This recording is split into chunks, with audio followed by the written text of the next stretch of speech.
In the glittering gaslit world of 1828 London, a world governed by titles and fortunes, some words have the power to shatter a soul. For Miss Eleonora Ainsworth, a scholar's daughter, with nothing to her name but her wit and a desperate hope, those words came from the most powerful man in the room. Marriage to you. Duke Alaric Blackwood had sneered, his voice a blade of ice in the warmth of the ballroom. You are a footnote in a book I have no intention of reading. You will never be my wife. But fate, that most mischievous of authors, was about to write a chapter he could never have predicted, a chapter sealed in secrets, written in blood, and forcing the very man who scorned her to become her sworn protector. The London season of 1828 was a ruthless marriage market, and Eleonora Ainsworth was bankrupt stock. At 22, she was an orphan, burdened with the care of her 16-year-old sister Lily, and possessing a dowry that consisted of her late father's debt and his formidable library of classical texts. Her presence at Lady Danbury's annual ball was an act of sheer audacity, made possible only by a gown remade for the third time, and the pity of the hostess, who had been a fond acquaintance of her mother. Eleonora's strategy was simple and desperate: find a respectable, kind, and reasonably solvent gentleman who might value a sharp mind over a fat purse. She did not seek a love match that was a luxury for heiresses. She sought survival. She was in the library seeking a moment's respite from the crushing weight of the ballroom when she first truly encountered him. Duke Alaric Blackwood, the Duke of Northcliffe, was a man carved from granite and shadow. His reputation preceded him a war hero from the Napoleonic campaigns, a political heavyweight in the House of Lords, and a man whose heart was said to be as cold and vast as his northern estates. He stood by the fireplace, his dark hair catching the light, his jaw set in a line of perpetual displeasure. He was not looking for a wife. He was observing the machinations of society with the detached air of a general studying a battlefield. Their meeting was an accident. Fleeing a foppish suitor, Eleonora backed into a bookshelf, dislodging a heavy volume of Plutarch's Lives. It fell with a thunderous crash. The Duke's head snapped in her direction, his glacial blue eyes pinning her in place. "My apologies, Your Grace." Eleonora stammered, her cheeks burning as she bent to retrieve the book. "You should be more aware of your surroundings. Miss—" His voice was a low rumble, devoid of warmth. "Ainsworth. Eleonora Ainsworth." She straightened, clutching the heavy tome to her chest like a shield. He assessed her in a single dismissive glance, taking in the slightly frayed lace at her cuffs, the simple cut of her pale blue gown. It was a look she had become accustomed to, the swift calculation of her worthlessness. But from him it felt like a physical blow. Ainsworth, he repeated, a flicker of something unreadable in his eyes. Daughter of Professor Alistair Ainsworth. A spark of hope ignited in Eleonora's chest. "You knew my father. I know his work," the Duke corrected coolly. "He was a brilliant linguist, and a foolish idealist who believed knowledge could be separated from power. It left him with a vast library and a mountain of debt, I recall. The hope died as quickly as it had been born. The casual cruelty of his assessment of her father stole her breath. My father was a man of principle," she said, her voice tighter than she intended. "Principle is a luxury, Miss Ainsworth, one your father clearly could not afford, and neither I suspect can you." It was then that Lady Danbury, a born meddler with a heart of gold, bustled into the library. "Ah, Duke, I see you've met the lovely Miss Ainsworth. Such a clever girl, just like her father. You know, Your Grace, you are in need of a duchess, and Miss Ainsworth is in need of a position. A fine match of intellects. Don't you think Eleonora wanted the floor to swallow her whole?" The suggestion was so laughably, painfully absurd The Duke's handsome face hardened, his lips thinning into a contemptuous line.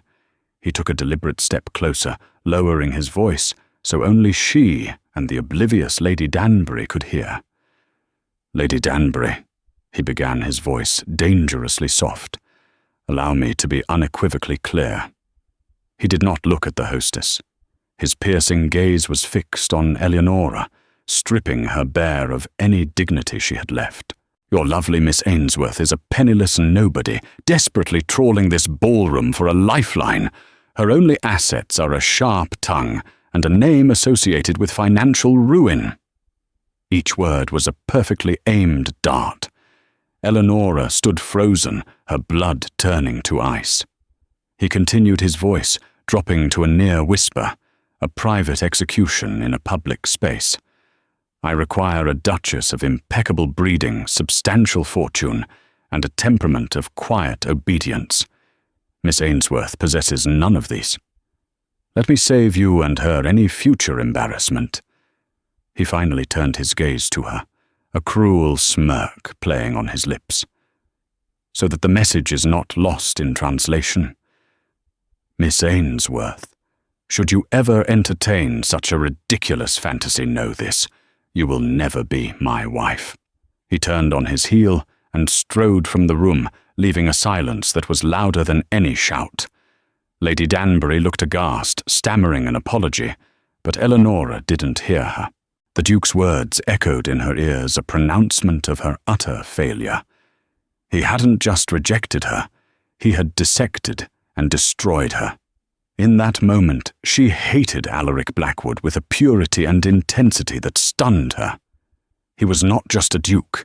He was the embodiment of the cold, cruel world that had left her and Lily utterly adrift. She clutched the book of Plutarch, its leather corners digging into her palms, and vowed she would rather starve in a gutter than ever be in the debt of such a heartless man. The Duke's public scorn solidified Eleonora's status as a social pariah. Whispers followed her pitying glances that felt worse than outright contempt. Her desperate quest for a husband was over before it had truly begun. Defeated, she and Lily retreated to their cramped rented rooms in Bloomsbury, the threat of debtor's prison looming like a perpetual London fog. To make ends meet, Eleonora began the grim task of cataloguing her father's library for sale. It was a heartbreaking process, each book a memory of evenings spent by the fire, her father's gentle voice translating Greek poetry or debating Roman philosophy. He had taught her that books held the world, but now they were simply currency for bread and rent. It was during this somber task that she found it. Tucked away inside a hollowed-out copy of Marcus Aurelius's Meditations was a small leather-bound journal. It was not her father's usual academic script. The pages were filled with a complex cipher, a baffling mix of Latin phrases, astronomical symbols, and what looked like musical notations. It was unlike any code she had ever seen in his scholarly works. Tucked into the final page was a small folded note written in his familiar hand. "My dearest Elara," it read, using his pet name for her. "If you are reading this, then I have failed. Do not trust appearances. The serpent coils even in the most manicured gardens. The key is in the lament of Orpheus. Burn this. Tell no one. Above all, do not let it fall into the hands of P.T. Forgive me. P.T., the lament of Orpheus." It made no sense. A chill that had nothing to do with the drafty room crept over her. Her father had been a reclusive academic, a man whose only battles were with obscure verb conjugations. What serpent? What failure? Over the next few days, a quiet unease began to settle over their lives. A man in a grey coat seemed to be perpetually standing across the street. A delivery boy asked for her father by name, though he had been dead for months. One evening she returned home to find their rooms subtly disturbed, a book out of place, a desk drawer slightly ajar. Lily dismissed it as her own carelessness, But Eleonora knew better. Someone had searched their home. Her fear coalesced one rainy night. Lily was out helping an elderly neighbor, and Eleonora was alone, poring over the cryptic journal by candlelight. A floorboard creaked in the hallway. Her heart leaped into her throat. She wasn't expecting anyone. Peering through the keyhole, she saw two brutish men, their faces obscured by the shadows of their hats, silently trying the lock on her door. Panic, cold, and absolute seized her. She looked wildly around the small room. There was no escape. Her eyes fell on the fireplace. "Burn this!" Her father's words screamed in her mind. But another instinct, the scholar's instinct, rebelled. This journal was the last puzzle her father had left her, the only clue to the mystery that had evidently cost him his life. Burning it felt like betraying him all over again. With trembling hands, she grabbed the journal, shoved it into the bodice of her dress, and threw a heavy shawl over her shoulders. The lock on the door began to rattle more violently. She had only seconds. Her window overlooked a narrow, refuse-strewn alley 3 stories down. It was madness, but the splintering sound of the door frame giving way left her no choice. She scrambled out onto the wet, slippery ledge, the cold rain plastering her hair to her face. Below the alley was a dark, uninviting moor. With a sob of terror, she let go, landing in a heap amidst overflowing rubbish bins. The impact knocked the wind from her pain, shooting up her ankle, but adrenaline was a potent anesthetic. She scrambled to her feet and ran, limping heavily, not daring to look back. She ran without direction, driven only by terror. The men would be after her. They knew she had the book. They had searched the rooms, which meant they knew what they were looking for. And they would not stop. She was alone, hunted, and in possession of a secret she didn't understand. Who could she turn to? The City Watch was notoriously corrupt, and would likely dismiss her as a hysterical woman. Her few remaining friends were powerless. Her mind raced, sifting through the names and faces of London's elite, searching for anyone with the power to help. And then, with a sickening lurch in her stomach, one name emerged from the depths of her memory. A name she despised, a name associated with the deepest humiliation of her life, but a name that was synonymous with power, influence, and if the rumors were true, a ruthless command of the shadows of the political world. Duke Alaric Blackwood. The irony was so bitter it tasted like bile. To save her life, she had to seek refuge with the one man who had so thoroughly wished her out of his. He had called her a footnote. Now she prayed he would be willing to read it. Soaked to the bone, mud-stained and nursing a throbbing ankle, Eleonora presented herself at the imposing front doors of Blackwood House in Mayfair. It was well past midnight. The butler, a formidable man named Finch, looked at her as if she were a piece of refuse the tide had washed in. "I must see the Duke," she said, her teeth chattering from cold and fear. "It is a matter of life and death." "The Duke is not receiving visitors," Finch intoned, already beginning to close the massive oak door. "Please," Eleonora's voice cracked with desperation. She wedged her foot in the door. "Tell him it's Miss Ainsworth. Eleonora Ainsworth. Tell him it concerns my father and a serpent in the garden." The phrase was a gamble, a wild shot in the dark. Finch hesitated, his professionally impassive face showing a flicker of uncertainty. He closed the door, leaving her on the steps, but he did not bolt it. The minutes that followed were the longest of her life. Finally, the door opened again. "His Grace will see you." She was led not to a grand drawing room, but to a stark, masculine study. Books lined the walls from floor to ceiling, and a fire roared in the hearth, casting flickering shadows across the room. Duke Alaric Blackwood stood before it, dressed in a dark silk robe, a glass of brandy in his hand. He looked less like an aristocrat and more like a predator in his lair. His eyes swept over her dishevelled state, a flicker of surprise, followed by his customary cold disdain. "Miss Ainsworth," he said, his voice smooth and dangerous. "To what do I owe this dramatic late-night visit? Have you come to beg for a loan? I assure you, my answer will be the same as it was to your previous unspoken supplication." The insult so casually delivered reignited her anger, momentarily eclipsing her fear. "I would sooner die," she spat, "than ask you for a single shilling. I am here because I am being hunted, and I believe my father was murdered." She laid it all out, the journal, the cipher, the coded message, the men at her door. She spoke with the frantic clarity of terror, pulling the damp journal from her bodice and placing it on his polished mahogany desk. Alaric listened without interruption, his expression unreadable. He did not move, did not even seem to breathe. When she finished, he picked up the journal, his long, elegant fingers handling it with a strange reverence. He flipped through the pages, his eyes scanning the cryptic symbols. "PT," he murmured almost to himself. "And the lament of Orpheus." His gaze lifted to meet hers, and for the first time she saw something other than contempt in his eyes. It was a sharp, calculating intelligence, the look of a man recognizing the pieces of a puzzle he had long been studying.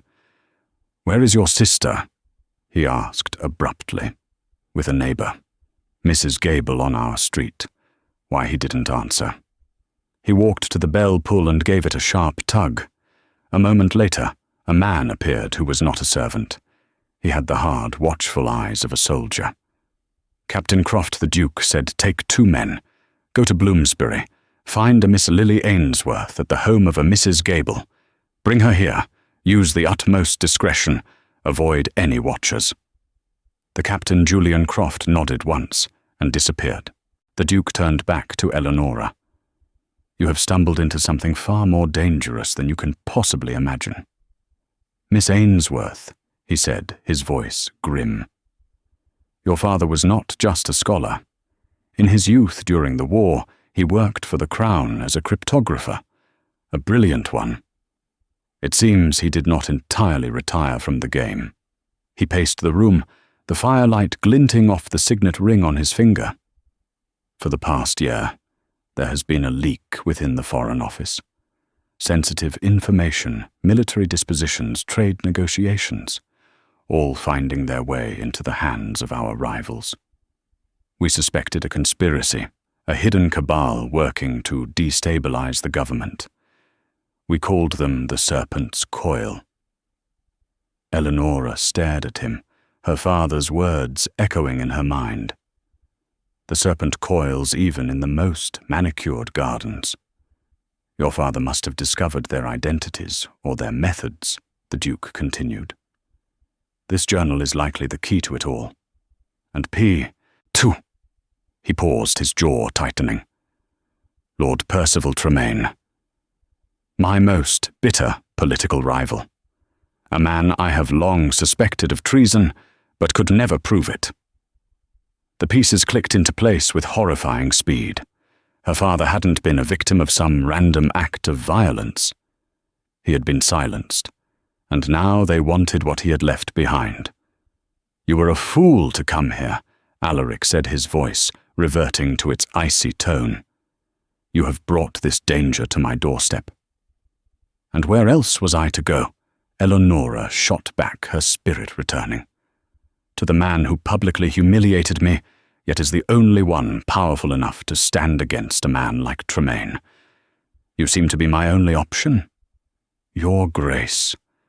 A truly devil's bargain." A ghost of a smile touched his lips, a chilling, humorless expression. "Indeed. A devil's bargain it is. You are a liability, Miss Ainsworth, a complication I neither need nor want. However, this journal, this is a weapon I can use, a weapon I will use to destroy Tremaine."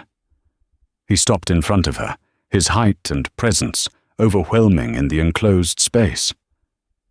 "So here are my terms. I will offer you and your sister my protection. You will remain under my roof, and you will not leave without my permission. You will speak to no one of this. In return, you will assist me in deciphering this journal. Every secret your father knew you will help me uncover." He leaned in closer, his voice dropping to a low, intense whisper. "You will be my guest, my prisoner, my collaborator. But do not for one moment mistake my protection for affection. You are a means to an end. My end. Nothing more. Is that understood?" Eleonora met his cold blue gaze without flinching. He was arrogant, ruthless, and had wounded her more deeply than any other person. But he was also her only hope. Swallowing her pride, which felt like swallowing broken glass, she gave a single, sharp nod. "Understood, Your Grace." His protection felt less like a shield and more like the closing of a cage door. Within the hour, Captain Croft returned with a bewildered and terrified Lily. Alaric, with brisk and impersonal efficiency, arranged for them to be spirited away from London. Under the cover of pre-dawn darkness, they were bundled into an unadorned black carriage and began a long, grueling journey north. Their destination was Blackwood Manor, the Duke's ancestral seat in the wilds of Northumberland, a fortress as formidable and isolated as its master. Blackwood Manor was a Gothic masterpiece of grey stone and soaring battlements rising from the mist-shrouded moors like a jagged tooth. It was magnificent and terrifying in equal measure. Inside the chill of the stone walls seemed to seep into their bones a place of echoing corridors, shadowy portraits of stern-faced ancestors, and a silence broken only by the howling of the wind. It was a gilded cage, luxurious and inescapable. The days that followed fell into a strange, tense routine. Lily, overwhelmed by the grandeur and the underlying fear, clung to Eleonora. Alaric, for his part, was an elusive and demanding warden. He installed Eleonora in the manor's vast library, a room even more impressive than her father's, and set her to work on the journal. They became reluctant partners, their shared purpose, a fragile bridge over a chasm of mutual dislike. Eleonora's scholarly mind, honed by her father, proved indispensable. She recognized patterns he missed, saw connections between the seemingly random symbols and obscure classical texts. "The Lament of Orpheus," she murmured one afternoon, staring at a line of musical notation. "My father didn't mean a piece of music. He meant the story." Orpheus journeyed to the underworld to retrieve his love Eurydice. He could lead her out, but only if he did not look back. He failed. Alaric looked up from a map he was studying. He looked back. So the key is about looking back or referencing something that has already passed. Exactly, she said, a spark of excitement in her eyes. This musical phrase isn't a melody. It's a page cipher. The notes correspond to letters, but the page number is determined by the number of lines in a specific verse from Ovid's account of Orpheus in the Metamorphoses. He stared at her, a flicker of genuine admiration in his icy eyes. "That is brilliant." The grudging compliment hung in the air between them. In these moments, surrounded by the quiet companionship of books, the rigid lines of duke and destitute scholar would blur. He would see not a penniless social climber, but a keen intellect, a woman of substance and resilience. She in turn would catch glimpses of the man behind the ducal coronet, a man burdened by immense responsibility, driven by a fierce, almost obsessive sense of duty, and possessed of a loneliness that mirrored her own. One evening he found her by the fire, sketching in a small notebook. He stood silently behind her for a moment before speaking. "What are you drawing?" startled. She closed the book. "Nothing." Just a foolish habit. Show me." It was not a request, but a command. Reluctantly, she opened it. He saw not idle doodles, but a remarkably detailed sketch of the Northumbrian coastline, capturing the raw, wild beauty of the landscape. It was filled with a poignant, melancholy grace. "You have a talent," he stated, his voice softer than she had ever heard it. "My mother taught me," she said, quietly. She said it was a way of seeing the world, not just looking at it. He was silent for a long moment. "I have spent my life looking at this land, calculating its yields, its strategic value. I'm not sure I have ever truly seen it." The admission of vulnerability was so unexpected, it left her breathless. For a fleeting second, the chasm between them seemed to shrink to a mere crack. The fragile peace was shattered by the arrival of an unexpected guest. A carriage bearing a familiar crest rumbled up the drive. Lord Percival Tremaine. Eleonora's blood ran cold. Alaric moved instantly, positioning himself between her and the library door. "Go to your room. Do not be seen," he ordered in a low, urgent whisper. She fled up the grand staircase, her heart hammering against her ribs. From the upper gallery she could not resist peering down, as Finch showed the visitor into the great hall. Tremaine was everything. Alaric was not fair-haired, smiling, his movements fluid and charming. He looked like a romantic poet, but Eleonora could now see the predatory glint in his eyes, the serpent's cunning hidden beneath a veneer of aristocratic grace. "Alaric, my dear fellow," Tremaine's voice boomed with false bonhomie. "Forgive the intrusion. I was in the north and simply had to pay my respects. We can't let our little squabbles in Parliament sour a friendship, can we?" "We are not friends." Tremaine Alaric's voice was pure ice. "State your business." Tremaine's smile didn't falter. "Business always business with you. I merely came to inquire after your health, and to mention a curious thing. A rather valuable book, a piece of scholarship, has gone missing from London. Belonged to the late Professor Ainsworth. I had a great interest in acquiring it. You wouldn't happen to know of its whereabouts, would you?" The question was a baited hook, cast with casual precision. Watching from the shadows, Eleonora held her breath. Alaric gave a slight dismissive shrug. "I am a collector of rare books." Tremaine, not a purveyor of sentimental trifles from bankrupt academics. "Now, if you'll excuse me, you've interrupted my work." It was a masterful dismissal, cold and absolute. Tremaine's smile finally tightened. He knew he had hit a nerve. His eyes swept the hall as if searching for something, and for a terrifying moment his gaze lifted towards the gallery where Eleonora hid. She shrank back into the shadows, her heart pounding. After a few more tense pleasantries, Tremaine departed. Alaric stood alone in the hall for a long time, staring at the door through which his rival had left. When he finally looked up towards the gallery, his face was a mask of cold fury. He knew she had been watching. Tremaine's visit confirmed their worst fears. He knew the journal existed, and he suspected Alaric had it. The gilded cage of Blackwood Manor had just become the front line of a very dangerous war. The fragile truce between Alaric and Eleonora evaporated in the wake of Tremaine's visit. The Duke became even more remote, his mood as dark and unpredictable as the Northumbrian sky. He doubled the guards, his Captain Croft, drilling them relentlessly in the courtyard. The manor was no longer a refuge. It was a fortress preparing for a siege. The work on the journal became frantic, a race against an unseen clock. The tension between them was a palpable thing, a live wire crackling in the air.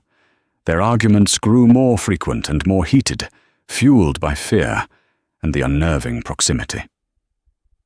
"You must be more careful," he bit out one evening, finding her walking near a west-facing window. "Do you think this is a game? He knows you're here. Or at least he suspects." "I will not be a prisoner in my own rooms," she retorted, her temper flaring. "For weeks I have done nothing but stare at your books and your maps. I need air.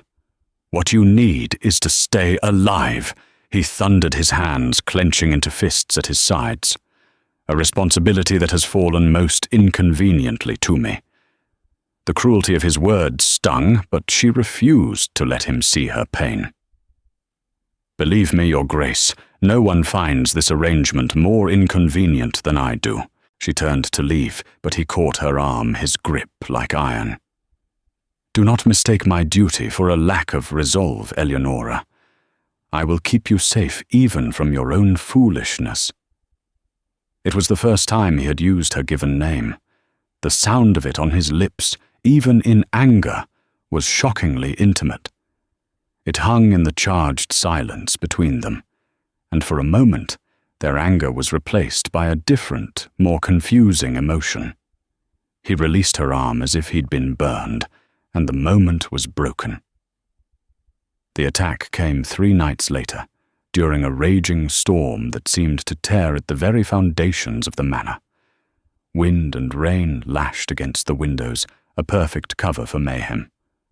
Eleonora was in her room, trying to read, while Lily slept fitfully in the adjoining chamber.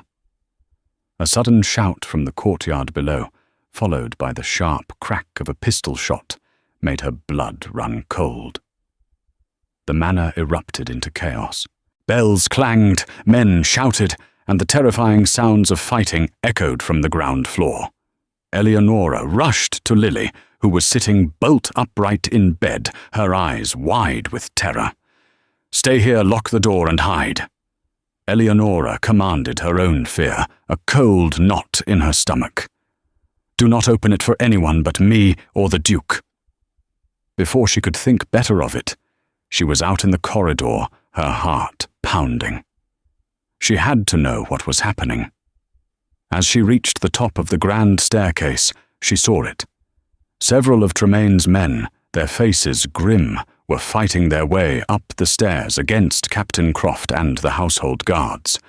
It was a bloody, desperate melee. Her eyes scanned the scene for Alaric. She saw him near the main entrance, a sword in his hand, not a decorative rapier, but a heavy, lethal cavalry saber that he wielded with terrifying efficiency. He moved with a focused, deadly grace that spoke of real battlefields, a stark contrast to the polished duke of the ballroom. Suddenly, a massive figure broke through a side door, ignoring the guards and making a direct run for the staircase. Towards her, his eyes, cold and merciless, locked onto hers. He was not there to fight. He was there for her, for the journal. Eleonora turned to flee back to her room, but her feet felt like lead. The man was taking the stairs 2 at a time. She would never make it. Eleonora Alaric's roar cut through the din. He saw the man saw her, his primary objective heading straight for his greatest vulnerability. Abandoning his position at the door, he lunged across the hall, intercepting the attacker at the base of the stairs in a shower of sparks as their blades met. The man was a brute relying on strength, but Alaric was faster, more skilled. The clash of steel was deafening. Eleonora could only watch, frozen in horror as they fought. Another of Tremaine's men saw Alaric's exposed back and raised a pistol. "Alaric, behind you!" She screamed the name, tearing from her throat without thought. Alaric spun, parrying the brute's sword, and turning just as the pistol fired. The bullet meant for his heart tore through the flesh of his left shoulder. He staggered back with a grunt of pain, his sword arm faltering. The brute saw his chance and lunged his sword aimed for Alaric's throat. Time seemed to slow. This was it. The man who despised her, who had promised her nothing but a cage, was about to die protecting her. An instinct she didn't know she possessed took over. She grabbed a heavy bronze bust of some long-dead Blackwood ancestor from its pedestal, and with a desperate cry hurled it down the stairs. The bust struck the attacker squarely on the side of the head. He crumpled to the ground unconscious. In the same instant, Alaric, clutching his wounded shoulder, ran his own sword through the man with the pistol. The battle on the stairs turned. With their leaders down, the remaining intruders lost their nerve and fled into the storm. Silence descended, thick and heavy, punctuated by the groans of the wounded. Eleonora flew down the stairs, her feet heedless of the chaos around her. She reached Alaric as he slumped against the wall, his face pale blood soaking the sleeve and front of his white shirt. "You're hurt," she whispered, her hands hovering over the wound, afraid to touch him. "It's nothing," he rasped, but the line of pain around his mouth betrayed him. Their eyes met, and in that moment the walls between them crumbled to dust. There was no duke, no destitute scholar. There was only a man who had thrown himself in front of a bullet for her, and a woman who had, without a thought, saved his life. He had fulfilled the twist of fate. He had sworn she would never be his wife, but tonight he had unhesitatingly offered his life to protect hers. Why she breathed her voice, choked with emotion. He looked at her, his usual icy gaze, now clouded with pain, and something else, something raw and unguarded. "Because God help me," he said, his voice, a low, pained whisper. "My duty has become complicated." She helped him limp towards the study, his arm heavy around her shoulders. The weight of it, the warmth of his body against hers, felt both terrifying and undeniably right. The siege on the manor had ended, but a new and far more dangerous siege, the one on her heart, had just begun. In the aftermath of the attack, a fragile intimacy bloomed amidst the wreckage. With Alaric incapacitated, his arm in a sling, and a fever from the wound keeping him confined to his study, Eleonora became his de facto nurse. And his hands, she changed his bandages with a gentle efficiency that surprised them both, her touch lingering for a fraction of a second longer than necessary. She read to him from his own collection of books, and, at his gruff request, brought him the endless cups of tea that he claimed to despise but drank gratefully. The roles were reversed. The powerful duke was vulnerable, dependent. The helpless ward was now the caregiver, the source of comfort. Lily, seeing a crack in the duke's formidable armor, began to lose her fear of him, often sitting quietly in the study, while Eleonora worked her youthful presence a silent balm. Their work on the journal took on a new dimension. They were no longer just collaborators. They were a team. With Alaric unable to write, he would dictate his thoughts, and she would transcribe them, her own insights weaving into his. They would spend hours hunched over the small book, their heads bent, close together, the scent of her lemon verbena soap, mingling with the masculine scent of his sandalwood cologne. One afternoon, they hit a final, impenetrable wall, a series of numbers that corresponded to no known cipher. They were stumped. Frustrated, Alaric pushed himself up from his chair and began to pace the room, his injured arm held stiffly at his side. "It has to be personal," he muttered, his brow furrowed in concentration.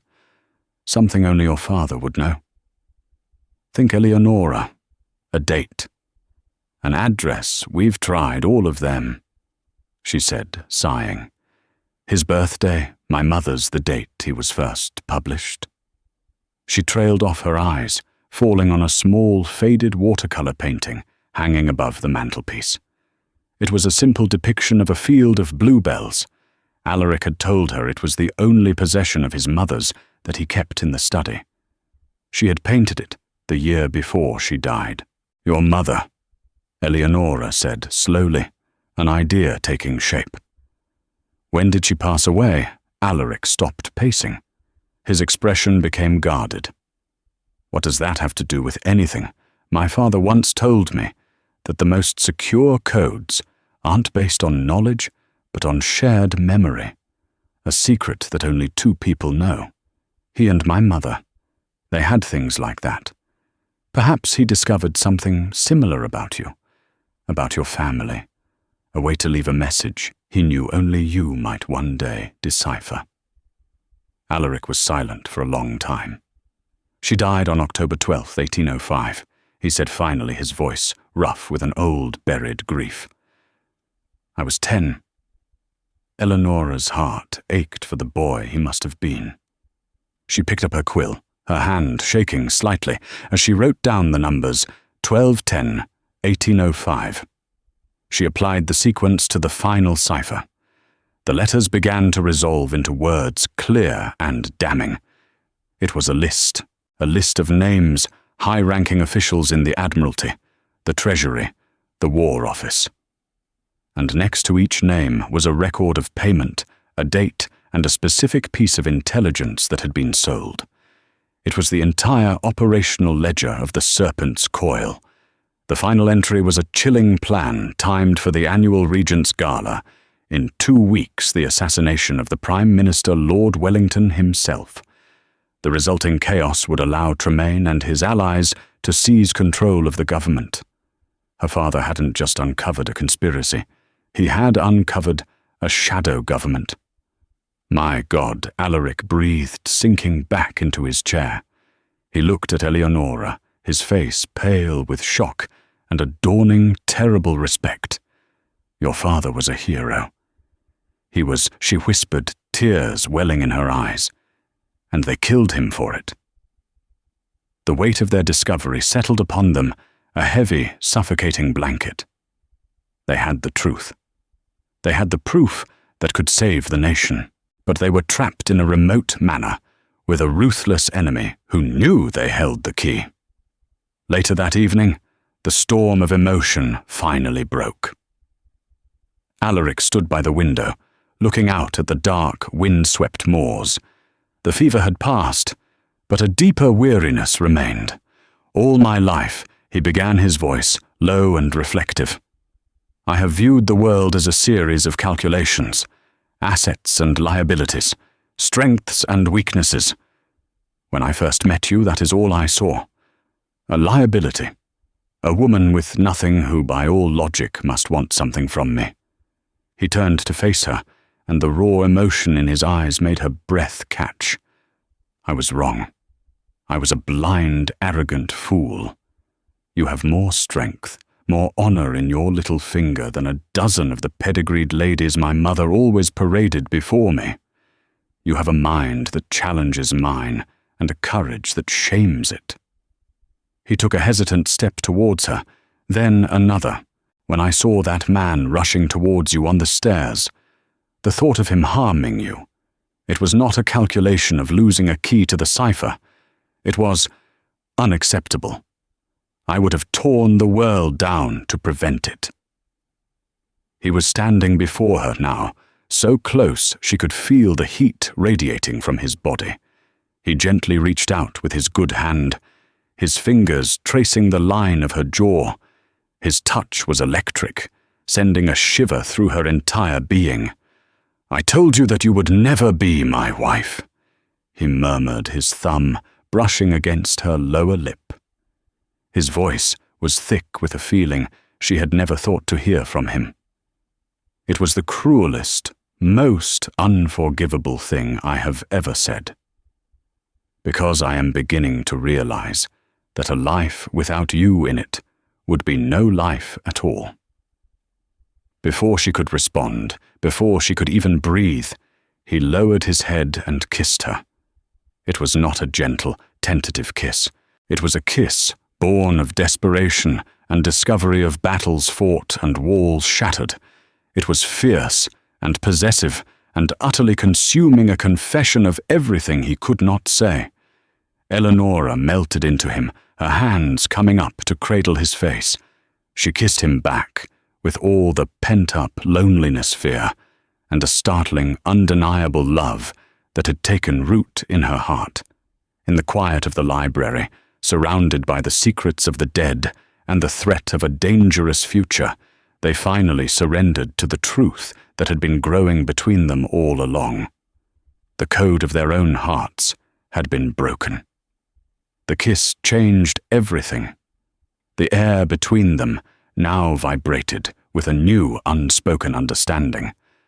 But there was no time for the gentle exploration of this newfound emotion. The Regent's Gala was less than a week away, and with it, the planned assassination of the Prime Minister. They were in a race against time. "We can't send a message," Alaric stated, his mind already back in tactical mode. "Tremaine controls half the couriers between here and London. Any word we send will be intercepted. We have to deliver the journal to Wellington ourselves."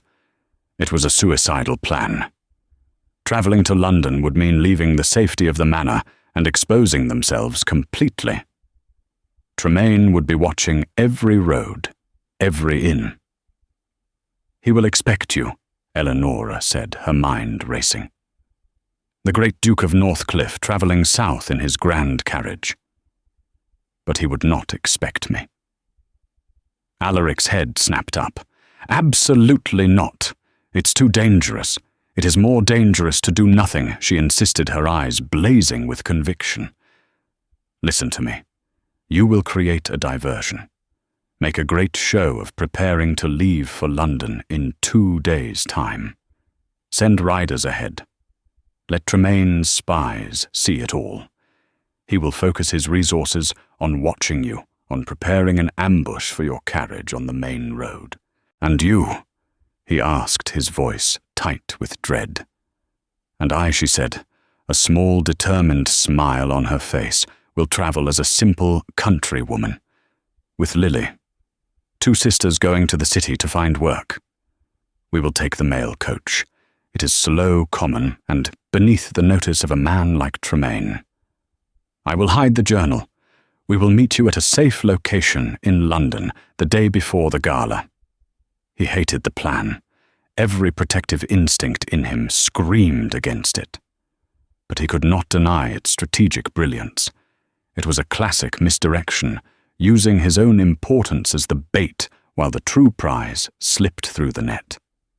He looked at her, this woman he had once dismissed as a nobody, and saw a strategist to rival his own. "Fine," he ground out the word, tasting like defeat. "Captain Croft will go with you. Out of uniform. He will pose as your brother." The next 48 hours were a blur of clandestine preparations. While Alaric made a loud and public display of his travel plans, Eleonora and Lily dressed in drab, coarse-spun dresses. The precious journal was sewn into the lining of Lily's simple travelling cloak. The parting was agonizing. In the pre-dawn gloom of the stables, away from prying eyes, Alaric gripped Eleonora's arms. His face was a mask of controlled fear. "If anything happens to you," he started, his voice failing him. "Nothing," will she promised, her heart aching.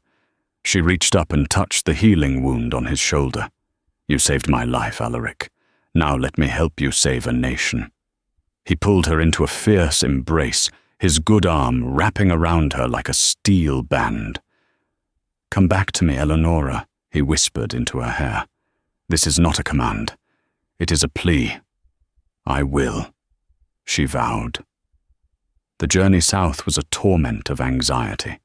Every stop, every new passenger was a potential threat. But her plan worked. No one gave a second glance to the quiet, plainly dressed trio. They arrived in London on the eve of the gala, exhausted but safe, and made their way to a small, discreet townhouse owned by Alaric. He was already there, pacing like a caged tiger. The moment he saw her, relief washed over his face so profoundly, it nearly brought him to his knees. The night of the Regent's Gala, the air in London crackled with tension. The plan was set. Alaric, using his ducal privilege, would secure a private audience with the Duke of Wellington just before the grand waltz. Eleonora, armed with the journal, would accompany him. They entered the glittering ballroom, a world away from the wind-swept moors of Blackwood Manor. Alaric, in the full imposing regalia of his station, was a figure of immense power. Eleonora, in a simple but elegant gown of deep emerald silk that Alaric had procured for her, felt a tremor of her old insecurity. But then Alaric took her hand, his thumb stroking her knuckles, and his gaze full of pride and love gave her strength. As they made their way towards the Prime Minister's private salon, a familiar, silken voice stopped them. Well, well. The Duke of Northcliffe. And Miss Ainsworth, is it? How you've risen in the world? Lord Percival Tremaine stood before them, his smile as brilliant and cold as a diamond. His eyes, however, were fixed on the small embroidered reticule in Eleonora's hand, where she now carried the journal. His spies must have failed to intercept Alaric, but he had finally put the pieces together. He knew. Tremaine Alaric, said his voice, lethally calm his body, subtly shielding Eleonora. Enjoying your evening, I trust it will be your last as a free man. Tremaine's smile widened. Bold words. But you are too late. He gestured subtly, and several large, imposing men who had been masquerading as guests began to close in around them. The Prime Minister is already in his salon. My associate is with him, now delivering a most urgent message. You will not reach him. You will give me the book, and you will walk away, or this lovely ballroom floor will be stained with more than just spilled wine. Panic seized Eleonora. They were trapped, but Alaric's hand tightened on hers. He leaned close, his lips brushing her ear. When I move, run. Run to Wellington's salon. Do not stop for anything. Before she could protest, he acted. He shoved her violently towards the salon doors, and in the same motion drew a small, concealed dueling pistol from his coat. The ballroom erupted in screams as he fired not at Tremaine, but at the grand crystal chandelier directly above his head. The enormous fixture crashed to the floor in a deafening explosion of glass and metal scattering Tremaine's men. In the ensuing chaos, Eleonora ran. She could hear shouting behind her, the unmistakable ring of steel on steel, as Alaric engaged Tremaine, who had drawn a sword cane. She reached the salon doors and threw them open. Inside, the Duke of Wellington stood with his back to her, facing a man who was raising a pistol. "My lord!" she screamed. Wellington spun around just as the assassin fired. The bullet went wide, shattering a porcelain vase. Before the man could fire again, Captain Croft and a swarm of royal guards, pre-warned by Alaric, burst in from a side entrance and subdued him. Eleonora stumbled into the room, gasping for breath, and thrust the journal into the Prime Minister's hands. "The proof, Your Grace. It's all in there." Moments later, Alaric appeared in the doorway, his face grim, a cut on his cheek, but victorious. Tremaine and his conspirators were in custody. The coup had failed. Weeks later, the scandal had been quietly and efficiently suppressed. Lord Tremaine was facing a traitor's trial. Eleonora and Lily were no longer in hiding, but were guests of honor at Blackwood House. One sunny afternoon, Alaric found Eleonora in the garden. He held a legal document in his hand. "Your father's debts have been cleared," he said quietly. "His name and his honor have been posthumously restored by the crown. You and your sister will be well provided for. You are free, Eleonora." She looked at him, her heart in her eyes. "And what if I don't wish to be free of you, Alaric?" A slow, genuine smile, a sight more dazzling than any ballroom chandelier, spread across his face. He closed the distance between them and went down on one knee, taking her hand in his. The powerful, arrogant Duke knelt before her on the soft grass.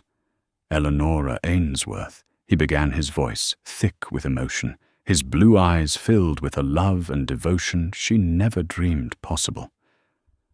"I once said words to you that will forever be the greatest shame of my life. Allow me to spend the rest of my days atoning for them. I am arrogant, difficult, and a fool who almost let the greatest treasure of his life slip away. But I love you. Will you do me the profound, undeserved honor of becoming my wife? Tears of joy streamed down Eleonora's face. Yes, she whispered. Oh yes, Alaric. Always yes. He rose and sealed their promise with a kiss not of desperation or discovery, but of a profound and lasting peace. The Duke who had sworn she would never be his wife was now the man who would spend his life proving she would forever be his everything. And so the story of Eleonora Ainsworth and Duke Alaric Blackwood comes to a close. Theirs was a journey that began with the harshest rejection, but was rewritten by the hand of fate into a tale of courage, sacrifice, and a love that defied all expectations. It reminds us that behind the pride and the prejudice of a rigid society, the human heart seeks its counterpart, and that true strength is not in building walls, but in having the courage to tear them down for the one you love. From a scorned footnote to the author of her own destiny, Eleonora found not just a protector, but a partner.